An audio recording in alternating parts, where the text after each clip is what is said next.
Hello, everyone, and welcome. My name is Sharon Bonney. I'm the CEO for the Coalition on Adult Basic Education, and I'm really pleased to welcome you to our webinar today, working on apprenticeships in adult education. And I'm really delighted to share with you that we have today Debbie Faubus-Kendrick and Karen Brashears. They are the presenters for today, and I'm going to stop my video and share a quick bio for both of them. So give me 1 second here. So Dr. Debbie Faubus-Kendrick has been an educator for 35 years. For over 9 of those years, she has fulfilled the role as director of the Crawford County Adult Education Center in Van Buren, Arkansas. Debbie is an adjunct psychology professor, and she has earned her doctorate from the University of Arkansas. She has served as vice president of the Arkansas Association of Continuing and Adult Education, president of the Arkansas Association for Adult Educators and Administrators, and secretary of the Arkansas Adult Education Advisory Council. She currently serves as legislative chairperson for Arkansas Adult Education Representatives and has served on many other boards, including the COABE board. She is currently our vice president for membership. She's received many awards for her work, including the 2008 Outstanding Teacher of the Year and 2014 AACAE Outstanding Administrator of the Year. Dr. Debbie Faubus-Kendrick works tirelessly to serve both her community and to further adult education in Arkansas. And then we have with us also Dr. Karen Brashears. She is the founder and president of the National Apprenticeship Training Foundation, a firm that specializes in working with industry, employers, education, organizations, and individuals through training initiatives such as adult apprenticeships, youth apprenticeship, and specialized training. Karen has over 30 years of experience developing and implementing training programs for existing workforce, new hires, high school students, persons with disabilities, and dislocated workers. Okay, so I am now going to start sharing their video or their PowerPoint, but before I do, I just want to encourage everybody to go ahead and introduce yourself in the chat box, and then if you would be so kind as to place your questions in the Q&A, that would be great, because Debbie and Karen will be answering your questions throughout the session. They're not going to wait until the end, they'll answer them throughout, but we would love to hear from you now. So I'm going to now turn this over to Karen and Debbie Faubus-Kendrick. Good afternoon, everyone. I'm Debbie Faubus-Kendrick, and with me is Karen Brashears. To go along with the first slide, I'm going to have Karen introduce you pretty much to apprenticeships. Karen?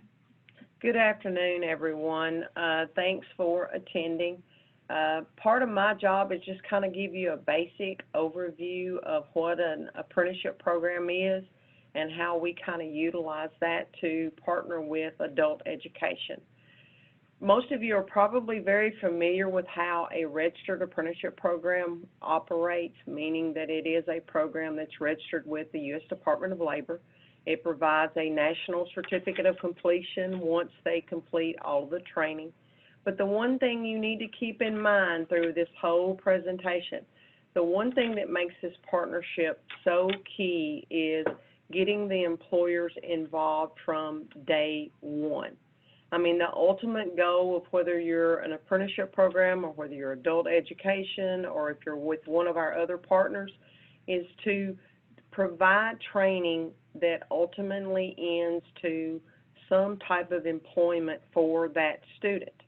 Well, the great benefit of doing an apprenticeship program is we don't do all of this training and then go out and try to convince an employer to hire this student or, get a bunch of certificates, a bunch of completions, and then try to get them a job. With apprenticeship, the employer is involved from day one. So we ultimately are doing the training after they're already employed. So between the connections and the partnerships, you're providing training based on exactly what that employer has already agreed that that's what they need in a potential employee. So the partnership, the reason this has been such a success, and I mean we cover several different occupations just through here at the Adult Ed Center, is the fact that when we take a student and we bring them into this training program, we already have employers waiting in line to hire these students. They provide the hands-on paid work experience they need to succeed in the career. and then it's the responsibility of the adult apprenticeship program or either the adult education center to provide the technical classroom training that is necessary to get that student to progress through that skill set. And that's why this has been such a success, because you've got employers that, you know, right now soft skills is a big issue with some of those. In our CNA training program that we're doing, you know, they don't have access to a population, you know, when they run an ad in a newspaper, they can't get clientele willing to even go through the training. So adult ed actually has for lack of a better word, a pool of applicants that's been wanting to get into the medical occupations, but they haven't had the avenues to enter that training. You bring apprenticeship on board, we can provide that training, and then we bring the employers on, so it's just connecting all the dots. Now, CNA is an easy one, but we also do the same thing for an industrial manufacturing technician, HVACs, machinists, tool and die makers, electricians, plumbers. And there's over 1,800 occupations that we can actually do this same type of training with that we're doing right now is these two pilot programs that we're running.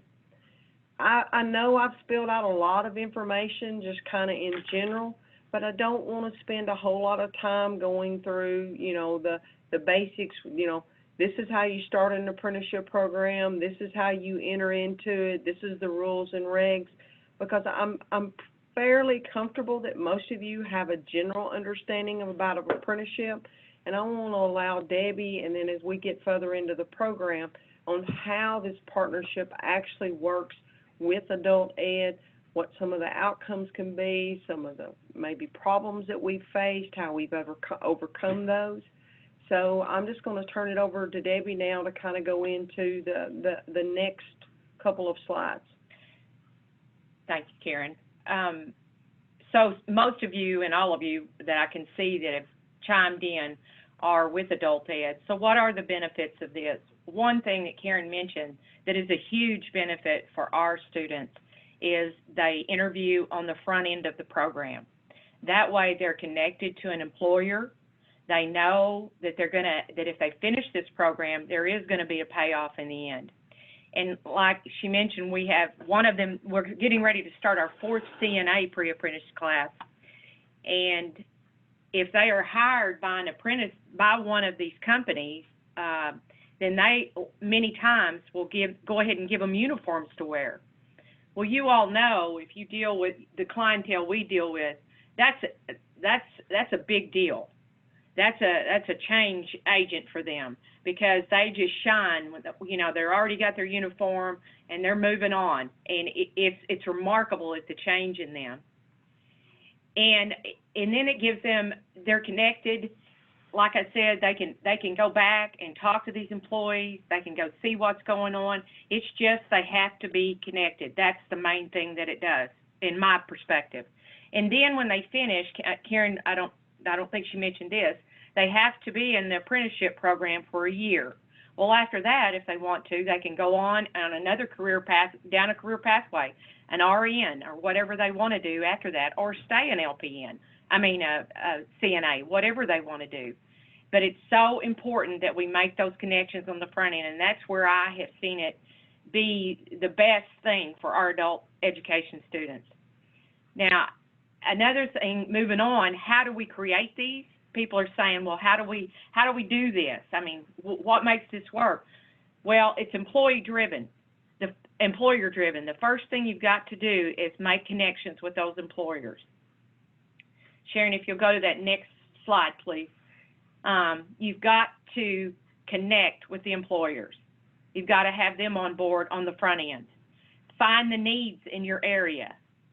As Karen mentioned, there's many, many areas that you can get an apprenticeship. It doesn't have to be in CNA. We do CNA and industrial maintenance because that's 2 areas that our employers in this area have requested. Go ahead. Don't reinvent the wheel. Connecting to a registered apprenticeship program that's in your area and is already established is the difference between you being able to kick a program off in as little as 30 days versus having to wait, through the implementation, development of the curriculum and all that. The national standards of apprenticeship they're already in existence. So if you have a registered apprenticeship program that you're currently working with, maybe they can add an occupation if you've got additional employers interested in an occupation that you don't do. This is not a program that causes a lot of front-end work on behalf of either the apprenticeship program and or the adult ed center. When we say connect and partner, that's what made this such a success is we took a bunch of different pieces that everyone was already doing, because we also work with Arkansas Rehabilitation Services. We have the local WIOA board. We have the One Stop Center. We have the Workforce Development Center. Of course, we've got the Adult Ed Center. But we didn't pull all the different components, and say, okay, I'm just going to take over all of this. We all specialize in particular areas. Like with the apprenticeship program, we can bring the employers to the table. It's not like we had to go out here and call on a bunch of employers. We're already working with employers. Just to go the one step further, we said, okay, right now in the Van Buren area, what's your number one need? Well, as soon as we said the word CNA, we had one employer alone that said, I would hire 40 right now. So through the connection and the partnership, Debbie and them had all kinds of students that was interested in this. They just didn't know how to make the connection to enter into an apprenticeship program so that they could get the training to actually go to work, for an employer. But I cannot stress, a lot of these, on the apprenticeship side, I get calls every day. How do I want to do this. I want to do in a partnership, but I don't understand how to register apprentices. I don't understand how to be in compliance with CFR 2929 and 2930. Well, that already bores you right off the bat. The key to that is you don't have to do all that. Partner with an existing apprenticeship program because they've already adhered to all those compliance issues, and then that way you automatically can partner with a national certificate of completion, which then allows you to check off a bunch of your little boxes for performance measures. Good. And Karen has talked about partnering and with the Workforce Board and Arkansas Rehab.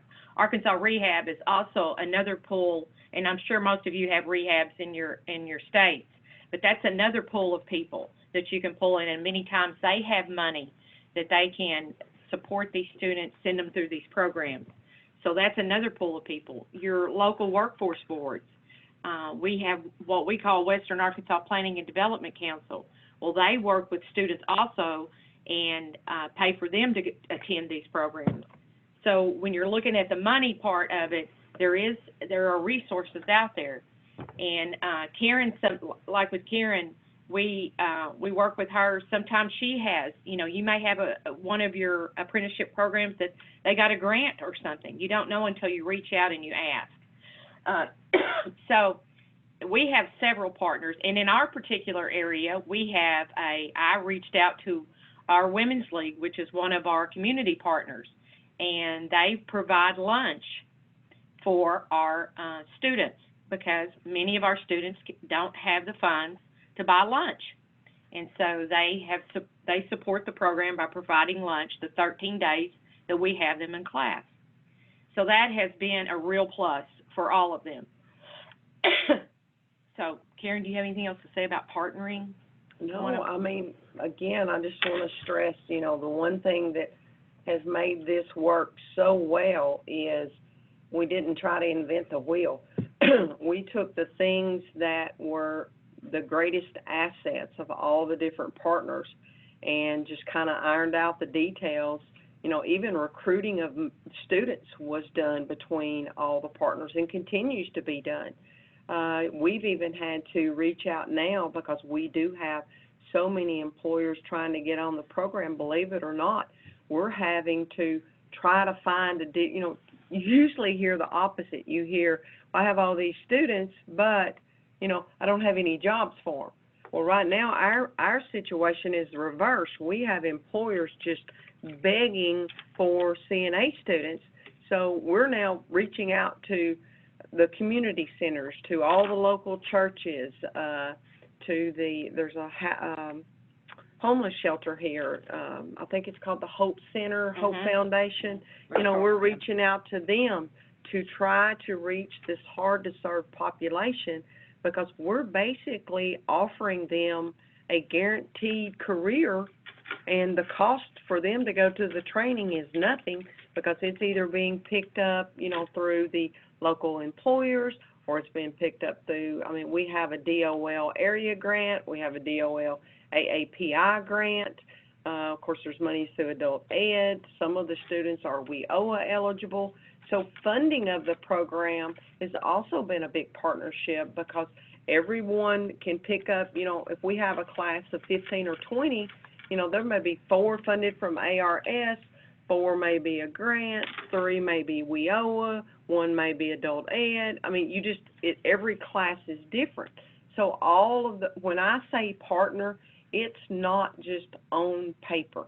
It is from the beginning and the recruitment of the students all the way through, when they finish this initial 90 hours of classroom training, they've still got to do an additional 2,000 hours of paid on-the-job work experience, an additional 54 hours of classroom training.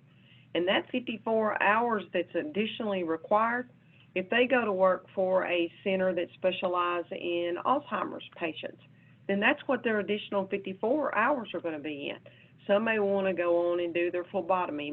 Some may want to go on to the point that they can start handing out medications. And that's where the flexibility between all the partners and the employers comes into play, because in order to adhere to Arkansas Certified Nursing Assistant law requirements to be able to work, we have to do that mandated training. But that additional 54 hours that's required to get the national certificate through the Department of Labor is flexible enough that depending on who they go to work for determines the additional classroom training that they go through. So it can be customized on the side of it. If we have students, some of our students do have disabilities. That's where ARS has been key. Everything from one of our latest students, we had to buy special stethoscope that didn't interfere with the hearing aids. So again, that partnership came into play. So again, that's just something that's really, really needs to be stressed.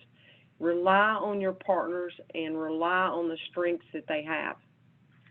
And I will piggyback on that. Adult ed is, I had a question about ESL. Yes, we do take ESL, and that's where adult ed is a huge partner. We use this program for what we call an IET, and I'm sure it's required in every state like it is ours.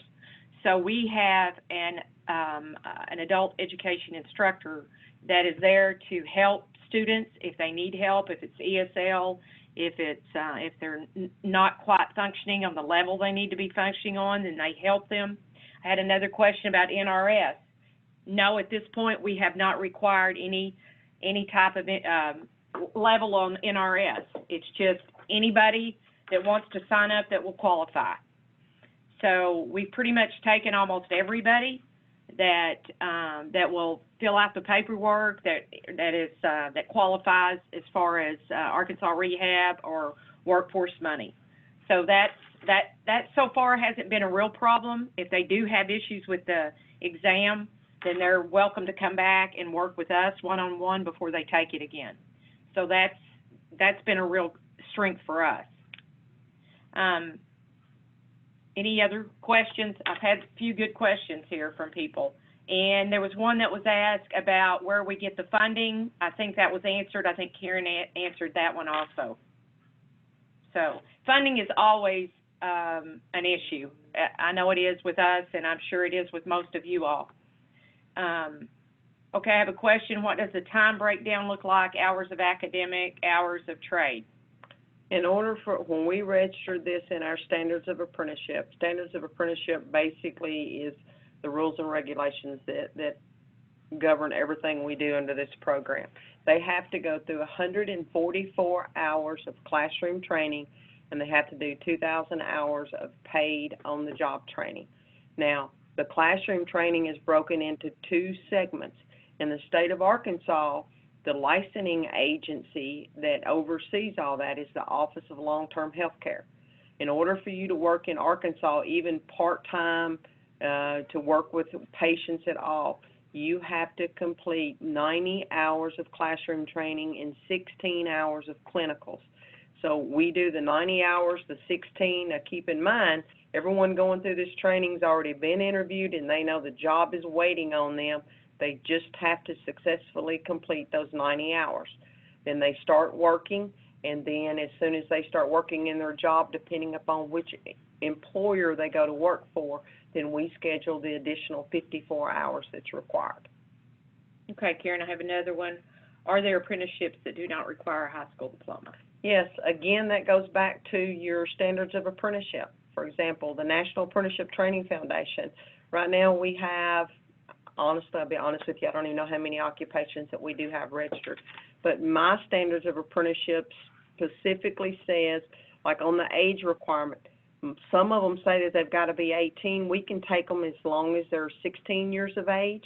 And the second thing is on our high school diploma, it is not a requirement, but it does stipulate that if they are hired into the apprenticeship program, they are given 1 year to either complete their high school diploma or get a GED. And we'll work with them during that year to make sure, that we get that. Okay, I have another question from a young lady, and I'm not sure where you're at, talking about the IET program. What we do in the IET program is we partner an adult ed instructor in the classroom with one of the nursing instructors. And so they're in there to support the students and help them. But we also have open labs for them after the class if they feel like they need some help.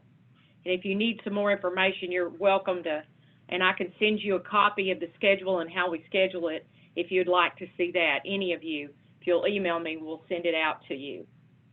Next one is, is there an apprenticeship model that's followed on the federal level? Anytime that you have a registered apprenticeship program with the U.S. Department of Labor, there is this thing called national standards, which means at a minimum you have to adhere to the national guidelines.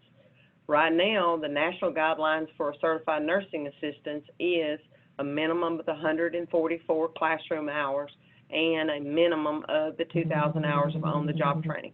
Now, you can do additional, but that's the required minimums. And if you would like a copy of what those standards are, I will be more than glad to just email you a copy of them or post them somewhere that, you can have access to them. Because that's not something that's proprietary. Those standards are easily accessed from just about anybody. And at the end of this, we'll give you our contact information. Another question, is adult education based at the community college or K-12? We are K-12, but we have other adult eds in Arkansas that are based in community college. Okay, here I got a new one. Okay, that one's done. Let me get this one up. I'm not understanding the dynamics of an adult ed apprenticeship partnership. Do you function as a broker or local apprenticeships operate individually? The dynamics of it, we all actually operate as individual, either organizations, corporations, some are for-profit, some are non-profit. The reason is the way the true partnership works. Adult ed has students that they need training to get them in a career. Apprenticeship has employers that is screaming for people that we can train. Arkansas Rehabilitation Services, they have clients that needs training, and in some cases the training that they're wanting to do doesn't fit with the careers that and they don't have the linkage with the employers. WIOA, the local WIOA, Workforce Innovation Opportunity Act, they actually had funding to where they were trying to train persons with barriers to employment The problem is they did have candidates, but they didn't have a connection to employers. So when we were able to get everyone together at a table, we basically, what makes this partnership work, the things that people specialized in, that's what we focused on. Recruiting the clientele, some of the partners were actually bringing clientele to the table, some were bringing employers to the table, and then when we put it all together and actually put together the training program on the front end, we actually meet at the Adult Ed Center. Miss Debbie, through her partners, provides lunch during the training so that they don't have to go off-site. WIOA actually comes over and explains to them everything about the supportive services. In some cases, they need help with child care. They need help with transportation, getting to and from the classroom training. The employers give them uniforms from the beginning because they have to have uniforms to be able to go perform their clinicals. So I hope I kind of explained why all of that. Each individual organization that's involved in this is a standalone entity. I don't think none of us really function as a broker, but we do all operate individually. And I guess in the long term of it, because they're all registered with and as an apprentice, and we have to take this through the full term, I guess the apprenticeship program is kind of the connecting factor. And so on our end, I would say NATF is kind of, I make the joke all the time that we're kind of the knot that ties all the pieces together. Right. Because going into this, we've been doing apprenticeships since my company alone, since 1992. But now this is the first time that we've ever had this many partners together with a pilot program. And I'll tell you right now, in comparison, there's night and day because, now I actually have employers that are sending people that, they before would just kind of fall through the cracks. So that's really worked a lot better. So, Belinda, I hope that answers your question. And another part to that is the classes are actually on our campus. The beds and everything that they need, all of their equipment is provided by Arkansas Rehabilitation Services. So, as Karen said, everybody's got a part of what makes it work. And if we didn't answer your question, Belinda, get back on there and tell us what else we need to tell you. We have a question. Are there restrictions on apprenticeship based on a felony conviction? If you want to work as a CNA in the state of Arkansas, you cannot have any type of criminal record whatsoever. That is a state law. It's going to vary from state to state on what those restrictions are, but in the medical field, criminal records is the strongest of any of the occupations that we do. On the electrical plumbing, if you get into the skilled trade, probably 85%. And, from the beginning I said, we work with I've got about 4,500 employers right now that we're working with. And probably 90% of them on the skill side, as long as it is a non-violent offense. Most of our employers do not have a stipulation. And then we also have some that actually are working with the prison system when they start getting released and try to get them back into the workforce. So, but now I want to stress, on the medical side, they have to pass a background check and everything before we'll accept them into the program because in Arkansas, Office of Long-Term Health Care is the state agency that it oversees all the licensing requirements, and they, if you pop on a background check, you're automatically disqualified. Okay. I've got one here. She says, I'm interested in more information of how we get employers involved. I'm going to tell you from my perspective, I reach out to employers in our community to find out what they need. Is this going to work? You don't have to have a certain number of people to have an apprenticeship. That was the thing that I used to think. Okay, we're going to have 5 or 10 to have a class. That's not true. If people are looking for someone to train, you can connect with your apprenticeship and say, hey, how can we get this set up? Reach out to those employers and see what they need. Those conversations have to happen. Are all of them going to work? No. You're going to throw some up against the wall and it's not going to work. I can't tell you the number of employers that I visit with and the number of partners we have, but right now apprenticeship might not work for them, but it might later on down the road, and you've already planted that seed. If I was starting, I'm just going to tell you, if I was starting and I hadn't done anything at all, I would reach out to my workforce boards. I would reach out to anybody that's in the area. If you have an apprenticeship connection, Karen's right here if you want to, talk to her. And I would look at reaching out to those employers and finding out what they need, and then get back with that apprenticeship person and say, hey, how can we make this work? Because it's like Karen and I were talking about earlier, you learn from your mistakes. You're going to learn from that. We'll try to tell you the things, if you reach out to us, that we tried that didn't work or did work. But it's going to be different everywhere you are. It's different in every adult ed in Arkansas. Mm-hmm. So wherever you are, it's going to be different, because your demand occupation is not going to be the same as the demand occupation in Van Buren, Arkansas. Across the river in Fort Smith, it's different than it is over here. So you just kind of have to see what will work in your area. And those partnerships, folks, and I don't know what it's like in all your areas, but those partnerships are so important. They support us. I know everybody's probably got a budget like I have, which isn't much, but they support us. They reach out to us. They give us money. We feed people here all the time, and it's with money from our community. It's so important that you interlock with them. Are you going to run into obstacles? Yes. Part of it is because they've heard these stories before. They've heard stories that, education's going to do this for us, and it's going to be employee driven. Well, it's now our time to do that with WIOA, because you all know we're required to partner with them. Now is the time to reach out to them and get on board and get these apprenticeships going. This is the way to go.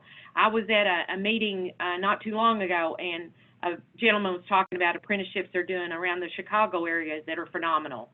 So you can make this happen. And the main thing I wanted to get out today is if we can help you, that's what we want to do. One of the things that we run across, of course, now I want everybody to completely understand, I'm not from the education side. I'm 100%, from the apprenticeship side. How we get employers involved is totally different, because we don't really go out and, knock on the doors or make cold calls to employers, because we're the flip side. The employers come to us, because I just had a meeting yesterday morning, and I had an employer. They've been running an ad in the paper for the last, and yes, I know he's still running an ad in the paper, but he's tried radio, he's tried Facebook, he's tried the chamber. So he said, I'm just going back old school. I'm going to at least try it in the paper and see what I've got. He can't even get anybody to apply for the job. And then when they do get applicants, like one of our employers, they've been doing everything on their own for, 4 or 5 years, new company. And for every 10 employees they were hiring, after 90 days, they only had 3 of them left. And he said it was costing him about $5,000 per person to take them through that 90 days to see if they worked or not.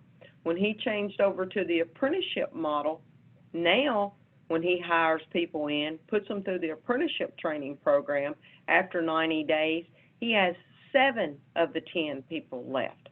So an employer that is currently involved in a registered apprenticeship program is your best advocate to get additional employers involved, because they will listen to each other a lot quicker than they're going to listen to, Joe Blow off the street or someone, because the one thing we hear more so than anything, these employers are just sick of being told, have I got a deal for you? Here's the answer to your problems. And the employers will say, no, this is really what I need. Well, then 6, 9, 12, God knows how much longer, somebody says, well, this is what we've designed for you. That's not the way that it works with an apprenticeship program. The employers truly determine from day one the kind of training you're going to provide, the wages these people are going to receive while going through that training. And let's say you get halfway through the training and some technology has changed or some new piece of equipment has come into the process, whatever it may be. You don't have to go through a board to get your curriculum changed and have 15 meetings to determine who's going to cover this and who's. You go buy whatever textbook or you bring in whatever vendor that you need to, and that next day you can actually start integrating that new curriculum or that new technique into the apprenticeship program. And that's the key to getting more employers involved. Find you one that's doing an apprenticeship program, and they can sell the program and get more and more. Like Arkansas, I think our unemployment rate right now is like 3%. I mean, it's ridiculously low. So every employer in Arkansas is fighting over those few people that are trying to get into the workforce.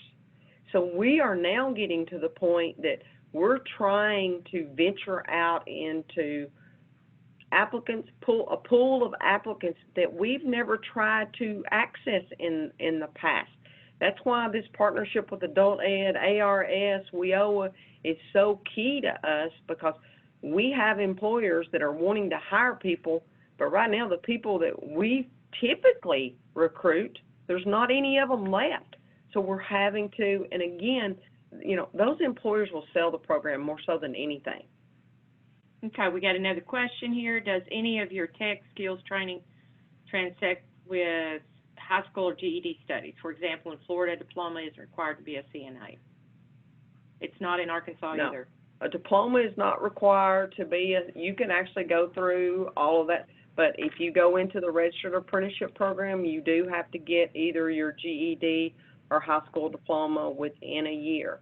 Now, we also, if they're in our registered apprenticeship program, they can get, we have through the Arkansas, they've changed the names of all the state agencies in Arkansas through a Transformation Act, but I think it's still the Arkansas Department of Higher Education. We have our own ABSCAN code for apprenticeship, so they can actually get high school credit that would go towards their graduation if they wanted to. Right. Do we find those opportunities local through the apprenticeship finder through apprenticeship.gov? Is that the best way to find existing apprenticeship programs?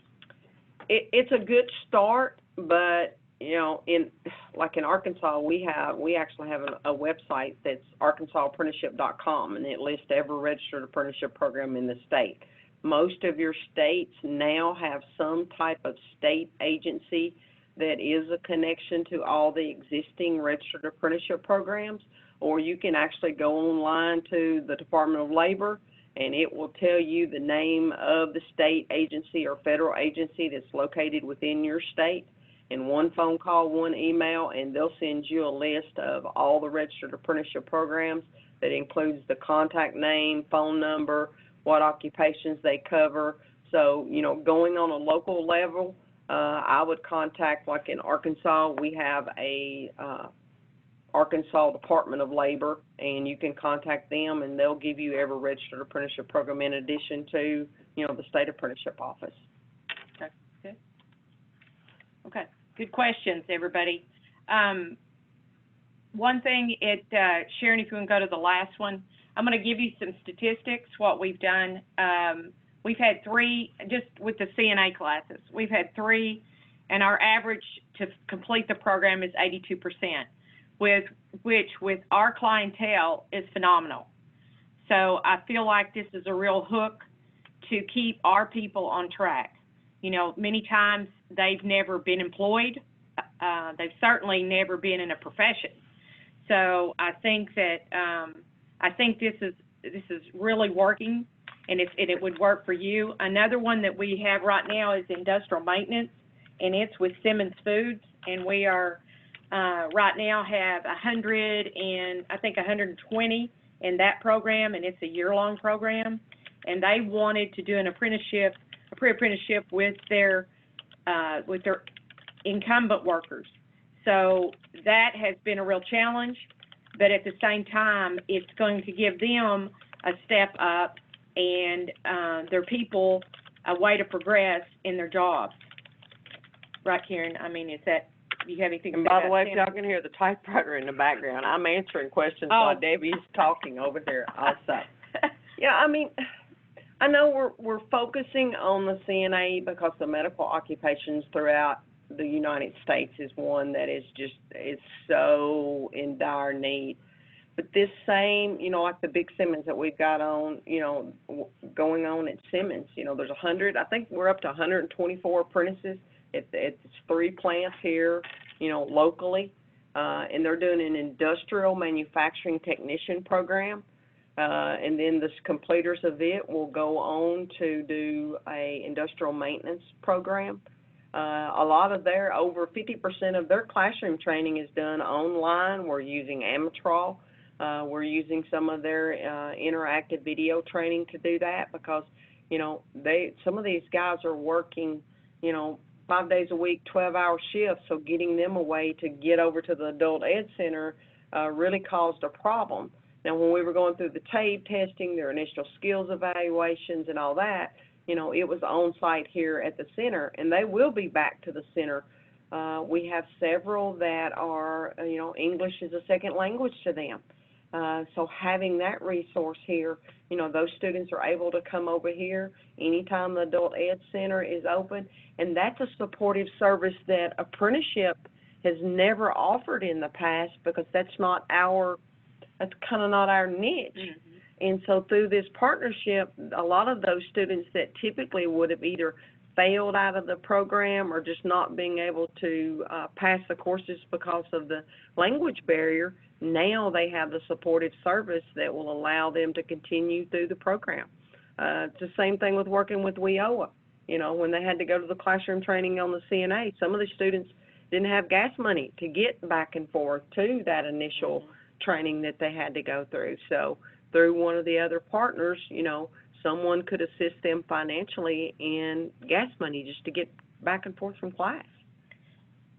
And Bevan here is asking, do you provide, so you kind of answered that one. Yeah, we provide instruction. We do everything. I mean, guys, I would have to stay in Debbie's office for the next 6 months if I told you about all the different programs. We do everything from provide classroom training on-site as the employer to in adult ed centers to community centers to community colleges. All of our electrical and plumbing programs, they not only get high school grade credit, they also get college credit. So we even partner with several community colleges where we actually utilize their classroom to provide the technical training. So, it's just across the board. And again, it's industry driven. Some of the employers start out saying, okay, I want my classes to be held on site. That way I can make my apprentices go to class. Well, what ends up happening, especially on what we consider, the skills trades, let's talk about the industrial maintenance. Well, if I have an instructor sitting in a plant and machine 941 breaks down, and you're going to have to send 15 people home because now all of a sudden that production line is down, I promise you my apprenticeship class is going to come to a screeching halt because they're going to come pull all of those guys out of class because they've got to keep the company running. So sometimes they'll alternate and have some of the classroom training off-site and some of it on-site. There've been a lot of comments about scheduling. Scheduling's flexible. It's going to be what works for you. We schedule our CNAs 2 consecutive weeks, and then they do their testing and they do their clinicals.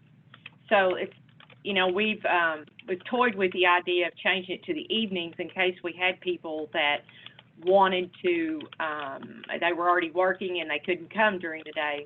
But we're going to keep it during the daytime. I just think that that's really worked for us. It might not work in your area, but it does for us. But that's something that we work out with Karen on getting enough hours and meeting the criteria that we have to meet. So that's like I say, that'd be flexible. That'd have to go with your area. So, any other questions? Good questions, folks. And we, like I said, we're going to, do you have anything to add? No, I mean, I'm just looking here on the screen, and it says outcomes. You know, I know that the outcomes for each one of the partners that's involved in this is totally different. The little, you know, we jokingly say the boxes that adult ed has to check is different than the boxes ARS has to check is different than with apprenticeship. I mean, our outcome, and I know this kind of sounds weird, but our outcome is met the day that employer hires that student. Because on the apprenticeship side, my number one priority is to provide potential apprentices to these employers and then go through the training. Well, my training outcomes are deemed based on what the employer wanted.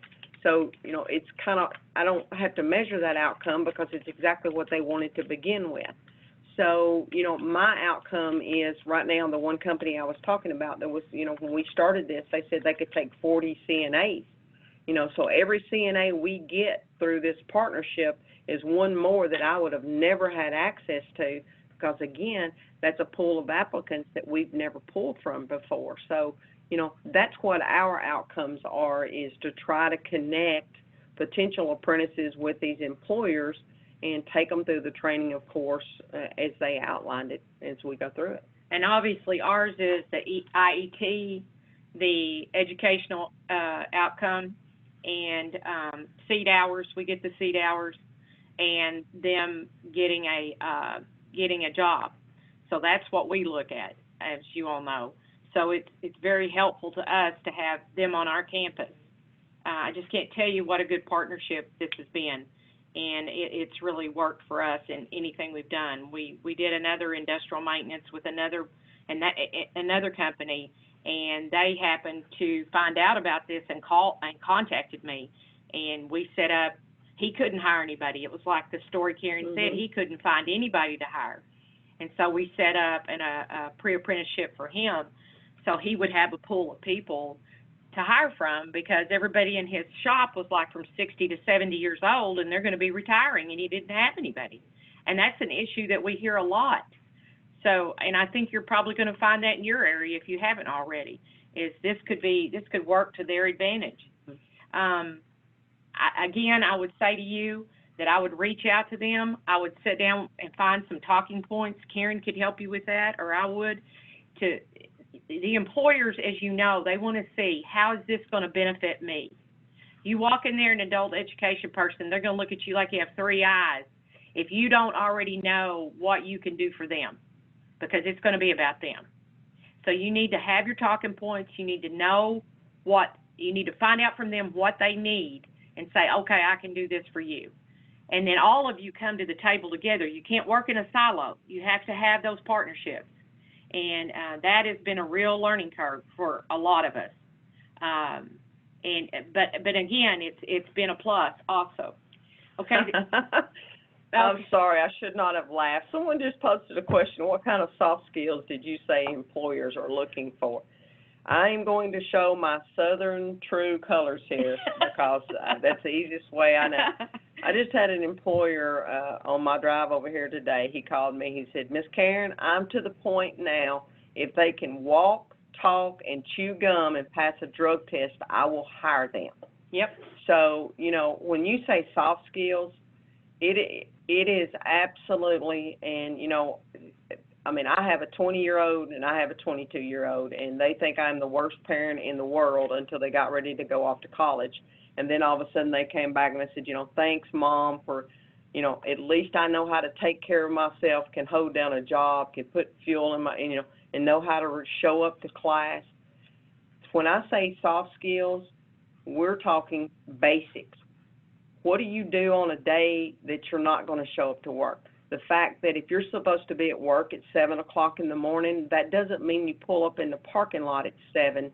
That means that you're actually, you know, in there ready to go to work. We do team building. We do problem solving. We do skills assessments to find out, you know, do they possess the basic understandings. Some of the students have a hard time answering to superiors. You know, when your boss asks you to do something, you know, they just think and say, well, I don't have to do that. Well, yes, you do if you're going to survive in the real world. One of the things we do in the classes is, you know, this is not an easy class to get through because our employers are expecting these students to be on time, be back from break on time, be responsible, you know, then the list just goes on and on. So part of the classroom training that they go through, they're given what we call tools of the trade the very first day of class. You know, that'd be the same thing as your hospital ID, your stethoscope, your uniform. And if you show up through class without those things, then you're not allowed to finish the class, because if you try to show up to work without those.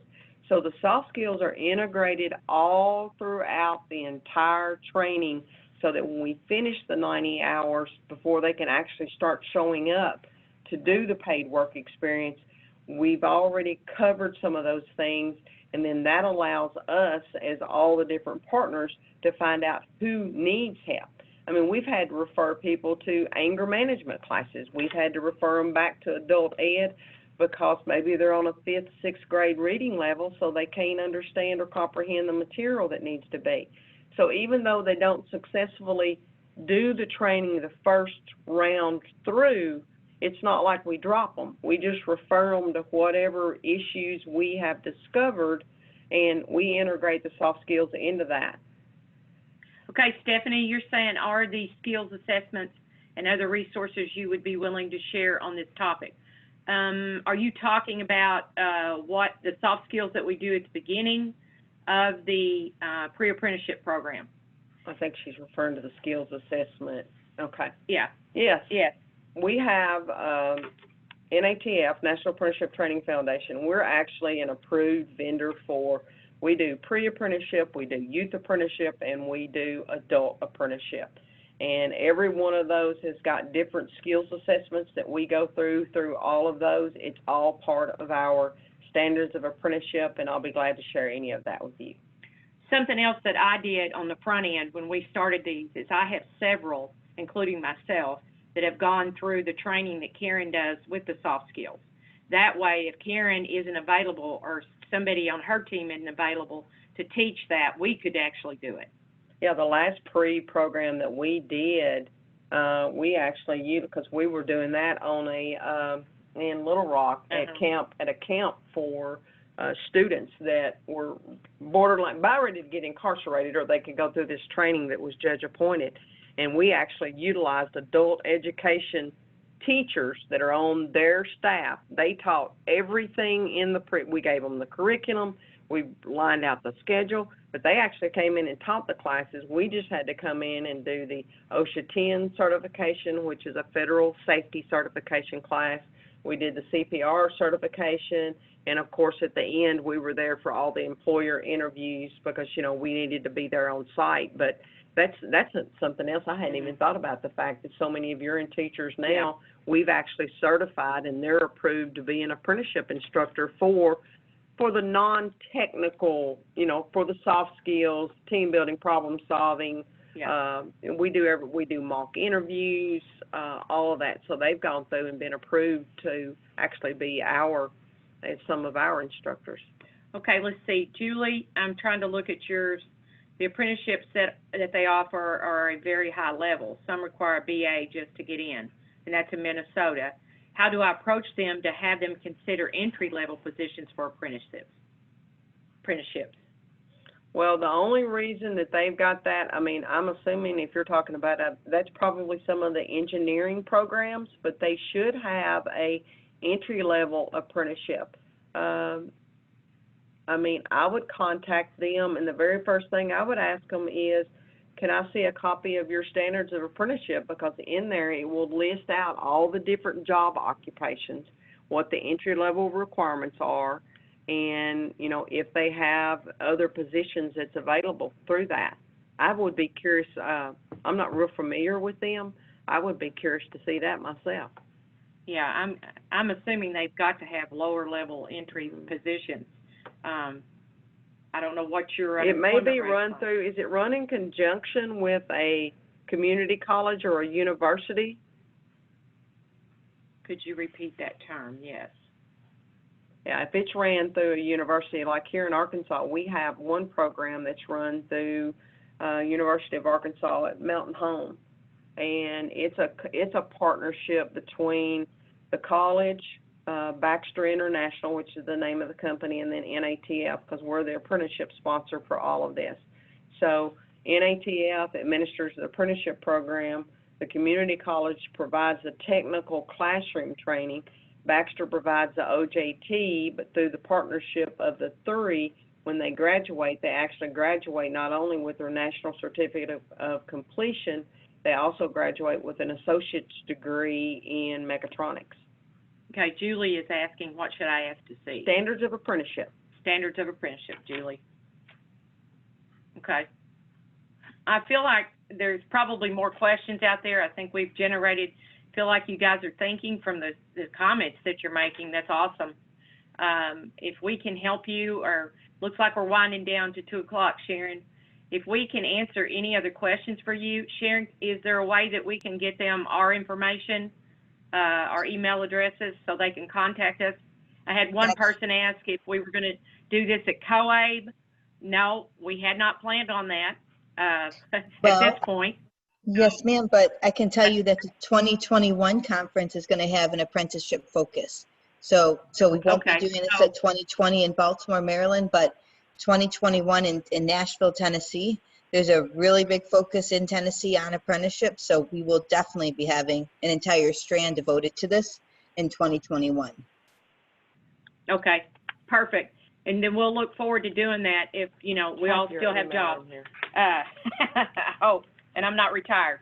So, but I did tell one lady I will be at the conference, and if you want to have a conversation with me, look me up, and I'll be glad to sit down and visit with you, or any of you that are at the COABE conference. I hope we see all of you there, and I'll be glad to talk to you. Wonderful. Any other last?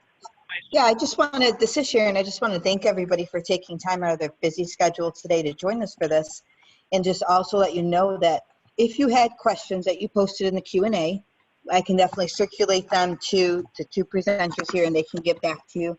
I'll also make sure that the two presenters' email addresses are included in the follow-up email that will go out to everybody. Everybody on this webinar will receive a certificate of completion for participating, but I'll also make sure that their information is included as well, so you can shoot them an email if needed. And also, go ahead. But because we all realize this is a lot of information, that's why we wanted to do the Q&A within the session, because there's a lot of questions, and there's a lot of we think we know, but I've learned so much from Karen about apprenticeship. So that's why I encourage you that if you get away from here and you think about it and you have questions, shoot us some emails. Right. So thank you everybody for joining us, and we hope to see you again on the next webinar. And in the meantime, we hope to see you at COABE 2020 in Baltimore, Maryland. Bye now. Thank you, Sharon. Thank you. Bye. Bye now. Bye. We're launching a poll now, so everybody that's participating still, please take a minute to complete our quick poll.